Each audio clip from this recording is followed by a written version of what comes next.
What's up, everybody? Wherever you may be in life's journey, I'm so glad that I get to be here with you and that you are here on this earth. Welcome to the Triduum. Welcome to the Triduum. As I was reflecting on the readings for the Triduum, I'm recording this on Holy Thursday, but I've been really drawn to the Blessed Mother, to Mary, being present for Jesus's passion and death.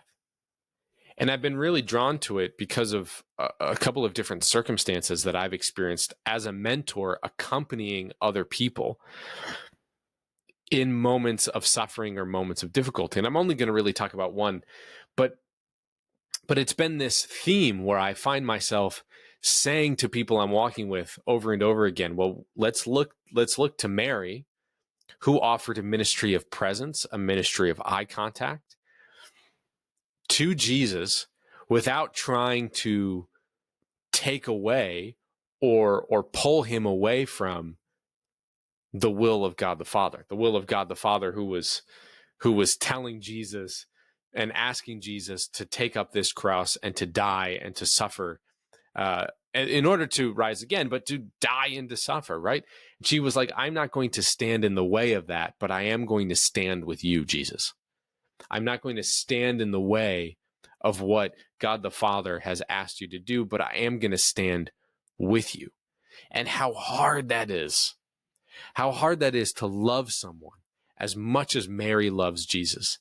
How hard it is for us to love someone as much as we may love a spouse or a child or someone that we are particularly walking with through a difficult season, to love them as much as we love them, but not be able to do anything about it.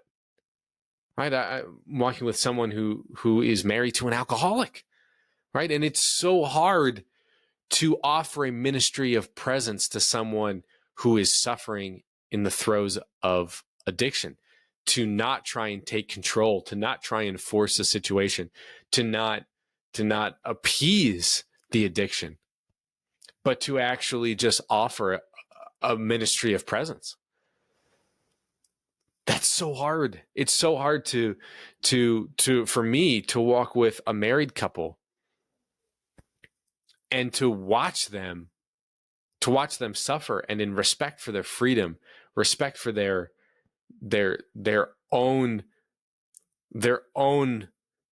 call to self-determination, to their own dignity of who they are as human beings, me wanting to go in and fix the marriage and to heal the marriage, but not being able to be blocked from it, to be blocked from truly helping and helping them solve the problem. Like I can't do what I'm not allowed to do, which is to solve the problem for them.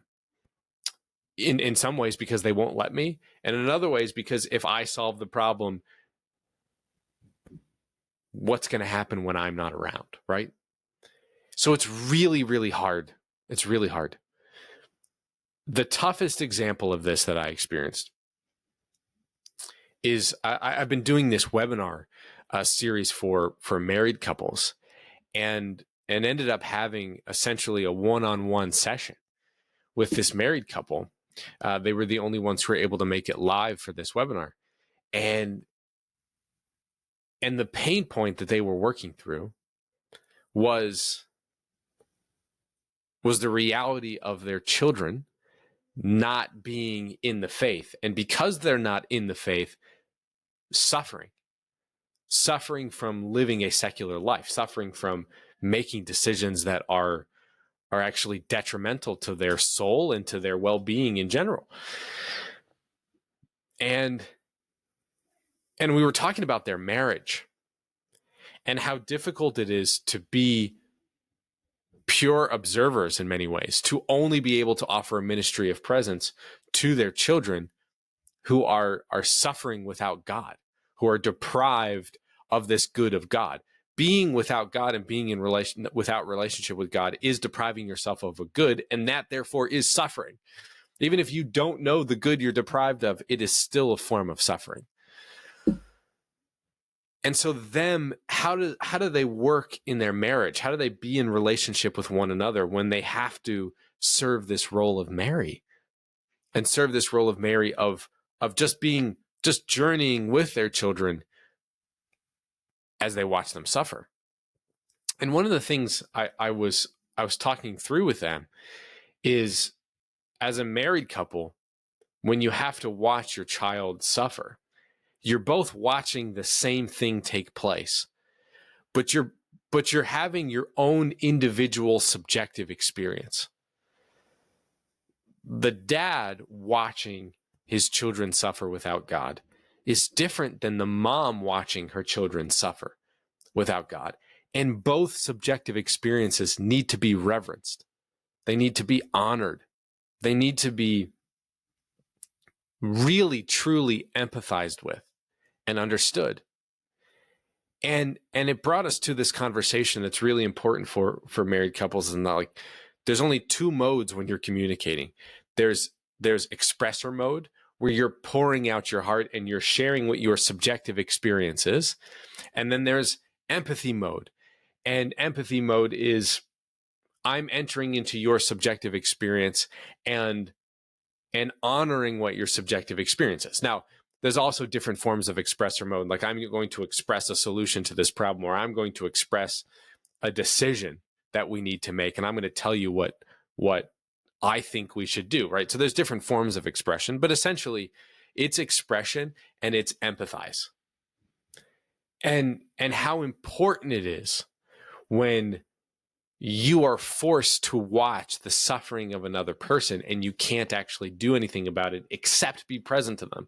It's so important for you to have someone in your life who enters into your subjective experience of suffering and honors that, empathizes with it, validates that emotional experience, validates what it is that you're experiencing, allows you to fully express and pour yourself out and to be received in love. How essential that is.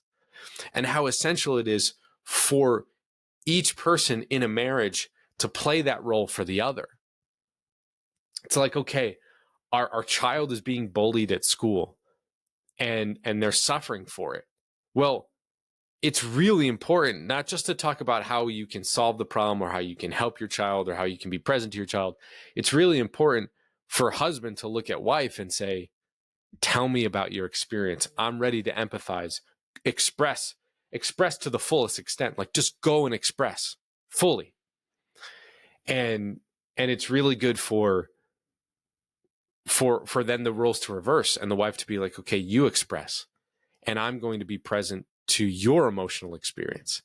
And neither of us are going to be judgmental about where the other is at. We are going to meet each other where we're at in empathy and in love.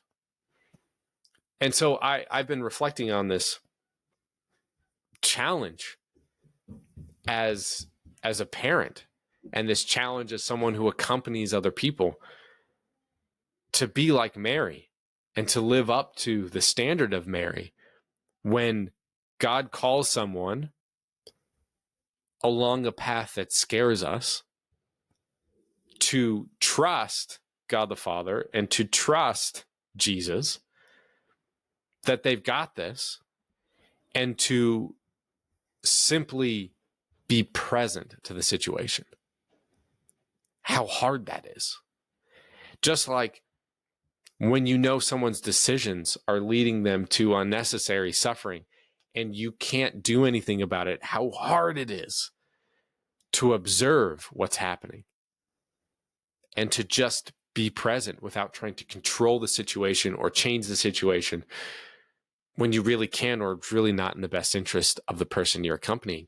How essential it is for you and me as human beings to be able to turn to someone and be like, this is how this is causing me suffering, having to observe this and watch this. This is how this is painful for me, and have someone take care of you in that. And for those of you who don't have someone physically present with you who is going to take care of you in that suffering, Mary is that person. Mary can be that person. So as you journey through the Triduum, It's not going to be for all of you, but for some of you listening to this, you're really called to journey through Jesus's passion and death. You're really called to enter into your own passion and death as it's manifesting itself in your life right now with Mary, who wants to do for you what she did for Jesus, which is offer a ministry of presence